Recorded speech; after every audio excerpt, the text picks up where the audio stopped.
चिड़िया की अभी नई नई शादी बंटी कबूतर से हुई थी। उसके ससुराल में उसकी मुंह दिखाई की रस्म हो रही थी। उसे देख सब पक्षी उसकी तारीफ करते हैं। तभी वहाँ पर गांव की घमंडी कौवी आती है जिसका नाम सुंदरी था। वो अपने साथ एक बॉक्स लेकर आ जाती है। ओह माय गॉड, कितनी गर्मी कर रखी है। कम से कम एक एसी तो लगवा लेती। चलो छोड़ो ये सब बातें। ये लो बहू, ये मैं तुम्हारे लिए लेकर आई हूँ। इसमें पिज्जा है। अरे क्या होता है?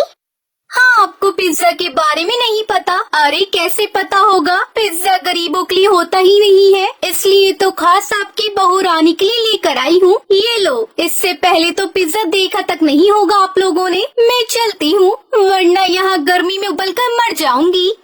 सुंदरी कौवी टुनटुनी के हाथ में पिज्जा का बॉक्स रखकर वहाँ से चली जाती है। अरे बहू, इसकी बातों को दिल पर मत लेना। बहू ये तो है ही चुड़ैल, अपने पैसों के घमंड में चूर है। टुनटुनी अपनी सास से उस समय तो कुछ नहीं बोलती। जब सारे मेहमान चले जाते हैं तो वो अपने पति को सारी बात बताती है। हम गरीबों की क्या कोई इज्जत नहीं होती? जब चाहे कोई भी आकर कुछ भी बोलकर चला जाता है। वो चुड़ैल सुंदरी पता नहीं माँ जी को क्या कुछ नहीं बोलकर गई, पर माँ जी ने उसे कुछ भी नहीं कहा। और वो घमंडी कौवी ये डब्बा दे कर गई है, इसमें पिज्जा है। इसी पिज्जा का घमंड दिखा रही थी। वो बोल रही थी तुमने तो आज तक पिज्जा देखा भी नहीं होगा। फिर उसका पति बंटी उसे समझाते हुए कहता है, अरे छोड़ो ना, पैसे वाली औरतें होती ही घमंडी हैं। गुस्से में टुनटुनी वो पिज्जा वाला डिब्बा वहीं रख देती है और उसे खाती नहीं है, बल्कि खिड़की से घर के पीछे वाले खेत में फेंक देती है। अगले दिन टुनटुनी अपने पति बंटी कबूतर के साथ बाहर जाती है। तभी उसे कालू कौआ और उसकी पत्नी सुंदरी कौवी मिल जाते हैं। और बताओ टुनटुनी कैसी हो, और तुमने वो पिज्जा खाया कि नहीं, या उसे सजा कर रख दिया घर में? ये बोलकर वो जोर जोर से हंसने लगती है। सुंदरी, इस तरह किसी गरीब का मजाक उड़ाना तुम्हें शोभा देता है? माना हम गरीब हैं, लेकिन हमारी भी इज्जत है। तुम शुक्र मनाओ, तुम्हें ऊपर वाले ने अमीर बनाया है, ना कि किसी गरीब को नीचे दिखाने में उसे बर्बाद करो। ये कहकर टुनटुनी अपने पति बंटी कबूतर के साथ वहाँ से चली जाती है। रात के समय टुनटुनी मंदिर के सामने खड़ी हो जाती है। मैंने अपनी पूरी जिंदगी गरीबी में गुजार दी, पर आज तक मुझे इससे कोई शिकायत नहीं रही, पर आज मुझे शिकायत है। अरे बहू, जल्दी से खाना लगा दे। क्या कर रही है तू? टुनटुनी अपनी सास के बुलाने पर वहाँ से चली जाती है और सबको खाना परोसने लगती है। माँ जी, कल आप मेरे साथ सुंदरी के घर चलना। अरे बेटा, वो सुंदरी हर पक्षी को गरीबी की ताने मारा करती है, तो इसमें कौन सी बड़ी बात है? पूरा गांव उसके घमंड से परेशान है। वो तो हर किसी को ताना मारा करती है, उसे बस इग्नोर करो। इसके अलावा हमारे पास कोई उपाय नहीं है। लेकिन टुनटुनी की उस रात की प्रार्थना शायद अब कबूल होने वाली थी। सुबह टुनटुनी का पति बंटी कबूतर जब काम पर जा रहा था, तभी वो अपने घर के पीछे वाले खेत में कुछ देखता है, जिसे देखकर वो अपनी पत्नी को आवाज लगाता है। टुनटुनी माँ, अरे ओ टुनटुनी, जल्दी से घर के पीछे आजा, चमत्कार हो गया।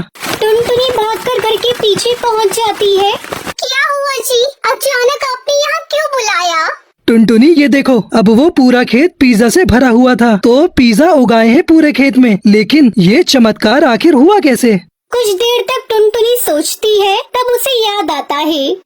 अरे हाँ, कुछ दिनों पहले मैंने वो पिज्जा खिड़की से इसी खेत में फेंक दिया था। बंटी जी, वो पिज्जा घमंडी सुंदरी कौवी ने दिया था। मैंने वो उस रात नहीं खाया, बल्कि यहाँ फेंक दिया था।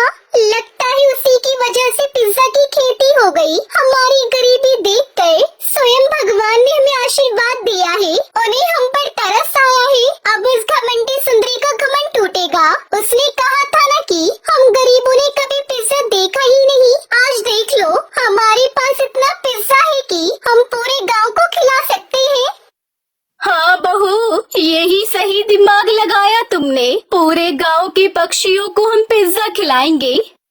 हाँ माँ जी, हम पूरे गांव के पक्षियों को पिज्जा खिलाएंगे, लेकिन फ्री में नहीं। मतलब भगवान ने हमें अमीर बनने का मौका दिया है, इसे हमें नहीं गंवाना चाहिए।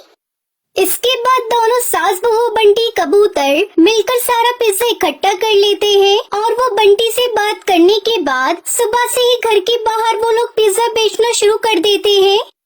आओ आओ, मस्त गरम पिज्जा खाओ, सस्ते में पिज्जा खाने शहर नहीं जाना पड़ेगा। आओ आओ पिज्जा खाओ।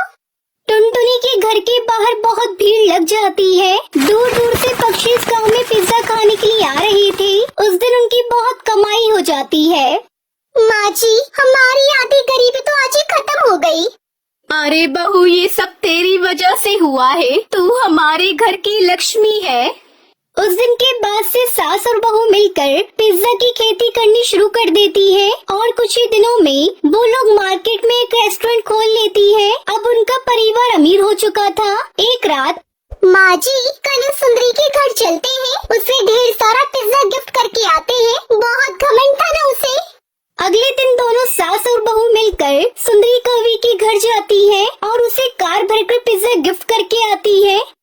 सुंदरी, तुम एक पिज्जा गिफ्ट करने के बाद हमें बहुत सुना रही थी। लो, हम तुम्हें कार भरकर पिज्जा गिफ्ट करते हैं, आराम से खाती रहना।